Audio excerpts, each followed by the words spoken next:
राजहंस दूध डेअरीचे चेअरमन रणजितसिंह देशमुख आणि सहकाऱ्यांचा अनोखा उपक्रम आज जुन्नरकरांना पाहायला मिळाला। संगमनेर येथील पेमगिरी किल्ल्यापासून ते शिवनेरी किल्ल्यापर्यंतचे 65 किलोमीटरचे अंतर त्यांनी घोडेस्वारी करत कापले। त्यांच्या स्वागतासाठी विघ्नहर सहकारी साखर कारखान्याचे चेअरमन सत्यशील शेरकर, त्याचबरोबर महाराष्ट्र राज्य प्रदेश राष्ट्रवादी युवक काँग्रेसचे उपाध्यक्ष अतुल बेनके हे उपस्थित होते।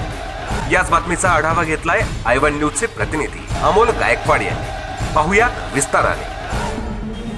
महाराष्ट्राचे आराध्य दैवत छत्रपती शिवाजी महाराज यांच्या पवित्र जन्माने पावन झालेल्या किल्ले शिवनेरीवर रणजितदादा देशमुख आणि त्यांचा ग्रुप या ठिकाणी अश्वारोहणाद्वारे या किल्ल्यावर आलेले आहेत। दादा, आयवन न्यूजच्या वतीने सर्वप्रथम आपलं सहर्ष स्वागत।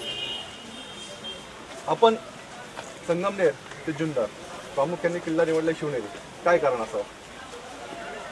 संगमनेर तालुक्यातील पेमगिरी किल्ला आणि जुन्नर तालुक्यातील शिवनेरी किल्ला याचा एक जुनं नातं आहे असं त्या ठिकाणी म्हणता येईल। कारण की इतिहासामध्ये या दोन्ही किल्ल्याची त्या ठिकाणी नोंद आहे आणि जो मार्ग आम्ही पूर्ण केलेला आहे या प्रवासामध्ये, त्या मार्गाची देखील नोंद इतिहासामध्ये यापूर्वी झालेली आहे। आणि ती म्हणजे अशी की जिजामाता ज्या होत्या, शिवाजी महाराजांचा त्यांचा जन्म ज्यावेळी शिवनेरीवर झाला, तर इतिहासामध्ये असा उल्लेख आहे की शिवनेरीवर येण्यापूर्वी जिजामाता ह्या संगमनेर तालुक्यातील पेमगिरी किल्ल्यावरती काही दिवस त्या ठिकाणी मुक्कामाला होत्या। त्यांचा मुक्काम त्या ठिकाणी होता आणि तिथून मग त्या शिवनेरीला या ठिकाणी आल्या होत्या आणि म्हणून तो एक मनामध्ये ती प्रेरणा आम्ही घेऊन हा प्रवासाचं नियोजन त्या ठिकाणी ठरवलेलं आहे। वास्तविक पाहता इतर वाहनांद्वारे येणं आणि अश्वारोहण करत येणं यात किती फरक आहे दादा? यामध्ये फार मोठा फरक आहे असं मी त्या ठिकाणी म्हणेल। कारण की अश्वस्वारी करणं किंवा घोडेस्वारी करणं हे तुमच्या शारीरिक क्षमतेची पूर्ण कस त्यामध्ये लागत असतो, त्याचबरोबर तुमच्या मानसिक क्षमतेचा देखील त्यामध्ये कस लागत असतो। कारण की अश्व हा शेवटी प्राणी आहे, तो कुठल्या वेळेला कधी काही हालचाल करेल, कधी उडी मारेल, कशाला घाबरून तो नियंत्रणाच्या बाहेर जाईल हे सांगता येत नाही। आणि म्हणून जो अश्वस्वार असतो त्याला सतत सतर्क त्या ठिकाणी राहावं लागतं आणि त्यामुळं मानसिक आपलं त्या ठिकाणी स्वास्थ्य चांगलं असणं गरजेचं आहे, आपले कंट्रोल असणं गरजेचं आहे। आणि त्याचबरोबर रायडर जो अश्वाच्या स्वाराबरोबर त्या अश्वाचं देखील स्वास्थ्य त्या ठिकाणी चांगलं असलं पाहिजे, त्याचंही त्या ठिकाणी फिटनेस चांगली असली पाहिजे, तरच त्या ठिकाणी ते शक्य होऊ शकतं। साधारण आपण कधी निघाला? आम्ही हा प्रवास काल सकाळी 10 वाजता पेमगिरी किल्ल्यावरून आम्ही सुरू केला। काल साधारण 35 किलोमीटरचं अंतर आम्ही पूर्ण करून ओतूरच्या अलीकडे रोकडी या गावामध्ये आम्ही त्या ठिकाणी मुक्काम रात्री केला आणि सकाळी पुन्हा 9च्या दरम्यान निघून हा जो 25-30 किलोमीटरचा पुढचा जो तिथून ते शिवनेरीचा जो टप्पा आहे तो आम्ही आता 2 वाजता 1-1:30च्या दरम्यान आम्ही या ठिकाणी पोहोचलेलो आहोत। त्या प्रवासात कोणत्या प्रकारच्या अडचणी आपल्याला जाणवल्या का? सुदैवाने आम्हाला काही अडचण आली नाही। सर्वात मोठं आमच्या समोर जी अडचण आम्हाला जी प्रवास ठरवताना वाटत होती की आपण पावसाळ्यात हा प्रवास करतोय, रस्त्यात आपल्याला जोराचा पाऊस लागण्याची शक्यता होती ही होती, पण सुदैवाने आमच्या 2 दिवसाच्या प्रवासामध्ये आम्हाला पाऊस फार कमी प्रमाणामध्ये त्या ठिकाणी लागलेला आहे। कुठलीही अशी मोठी अडचण त्या ठिकाणी आलेली नाही। छोट्या छोट्या अडचणी आल्या असतील, कुठं घोडे जरा उधळले असतील, कुणाला लात लागली असेल, थोडी जखम काय झाली असेल, किरकोळ घटना व्यतिरिक्त आम्हाला त्या फार मोठी अडचण त्या ठिकाणी कुठं आलेली नाही। दादा, अश्वारोहण हा थोडासा आगळा वेगळा उपक्रम, एक वेगळा क्लब आपण या ठिकाणी स्थापन केलेला आहे आणि आपण किल्ल्यावर आज किल्ल्याच्या पायथ्याशी उभा आहोत। नेमकं कशा प्रकारची भावना आपल्या मनामध्ये आहे? तिथं पोहोचल्यानंतर आम्हाला एक खऱ्या अर्थाने एक वेगळा आनंद त्या ठिकाणी झाला। कारण की आम्ही या योजनेचं नियोजन गेले अनेक महिन्यापासून त्या ठिकाणी करत होतो। आमचे सर्व अश्वप्रेमी संघटनेचे सदस्य जे असतील त्यांच्यासमोर मी काही महिन्यापूर्वी कल्पना मांडली आणि त्यांनी सर्वांनी यामध्ये सहभाग घेण्याचा त्या ठिकाणी निश्चय त्या ठिकाणी केला आणि आज आम्ही या ठिकाणी पोहोचलो तर एक वेगळा आनंद आम्हाला या ठिकाणी या माध्यमातून होत आहे। या ग्रुपची स्थापना करण्यामागचा नेमका कार्यक्रम तुमचा काय होता किंवा नेमका उद्देश काय होता? अश्वप्रेमी संघटना, संगमनेर अश्वप्रेमी संघटना ही स्थापन करण्यामागचा आमचा उद्देश हाच होता की जे जुन्या काळामध्ये किंवा पुरातन काळामध्ये आपण बघितलं की अश्वांना फार मोठं महत्त्व होतं, त्यांना एक वेगळं स्थान त्या ठिकाणी होतं। पूर्वी दळणवळणाचं मुख्य साधनच अश्व हे होतं या जागेवरून त्या जागेवर जायचं असेल तर अश्वाचा वापर केला जायचा, माल वाहतूक करायची असेल तर अश्वांचा वापर त्या ठिकाणी केला जायचा. आणि इतिहासामध्ये जर आपण बघितलं तर अनेक लढाया ह्या ज्या आहेत त्या अश्वांवरती लढल्या गेलेल्या आहेत आणि इतिहास घडवण्याचा आणि बदलण्याचं देखील त्या ठिकाणी इतिहासामध्ये अश्वांची नोंद त्या ठिकाणी झालेली आहे. आणि एक सुवर्ण काळ त्यावेळेस अश्वांचा होता, पण आता काळ बदललेला आहे आपण बघतोय आणि त्या काळाप्रमाणे अश्वांचं महत्त्वही त्या ठिकाणी कमी झालेलं आपण बघतोय. तर हा सुवर्ण काळ जो अश्वांचा आहे तो पुन्हा एकदा आम्हाला आणण्याचा प्रयत्न आमचा या सर्व संघटना स्थापन करण्यामागं त्या ठिकाणी आहे. तरुणांना विशेषतः हा एक वेगळा छंद किंवा एक वेगळी आवड या ठिकाणी आहे आणि हा एक स्पोर्ट्स म्हणून देखील त्याकडं वेगळ्या पद्धतीने बघितलं गेलं पाहिजे.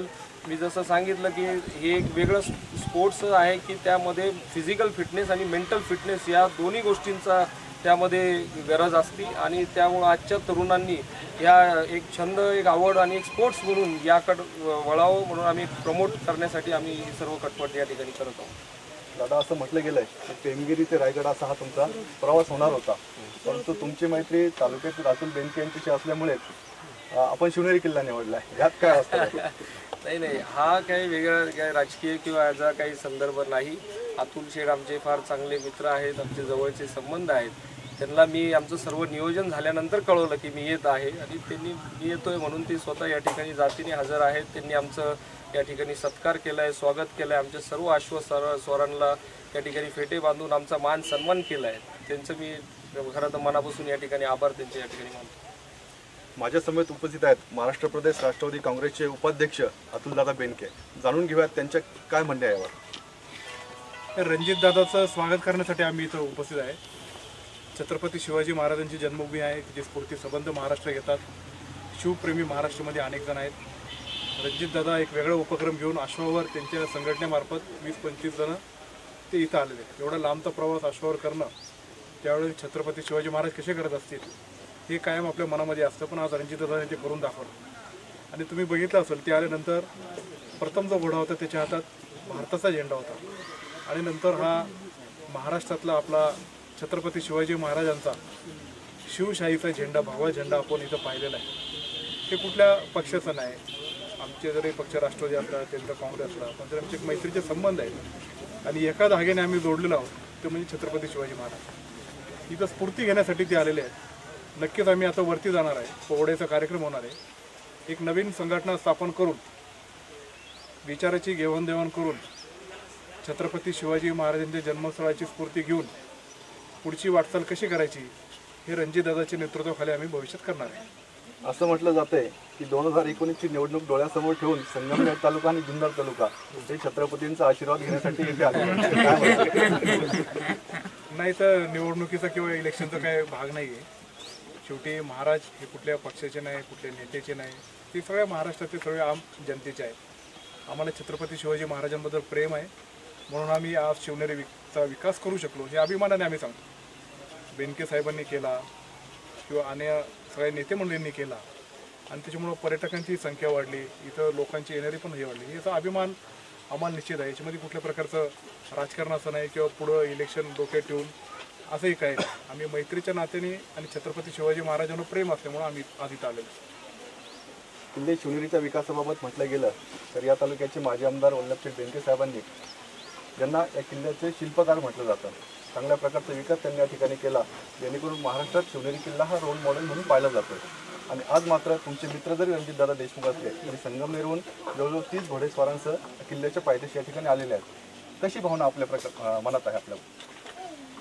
आता हा छत्रपती शिवाजी महाराजांचा जन्मभूमी म्हणजे शिवनेरी किल्ला हा महाराष्ट्रामधलं रोल मॉडेल फोर्ट म्हणून महाराष्ट्र शासनाने निवडला. तेव्हाचे मुख्यमंत्री विलासराव देशमुख होते. बेनके साहेबांनी हा प्रोजेक्ट त्यांच्यासमोर सादर केला आणि अनेक गड किल्ल्याला शासनामार्फत मदत होतीच, पण महाराष्ट्रात हा एकमेव किल्ला ठरला की जिथं संपूर्ण निधी खर्च झाला आणि त्या किल्ल्याचा विकास झाला.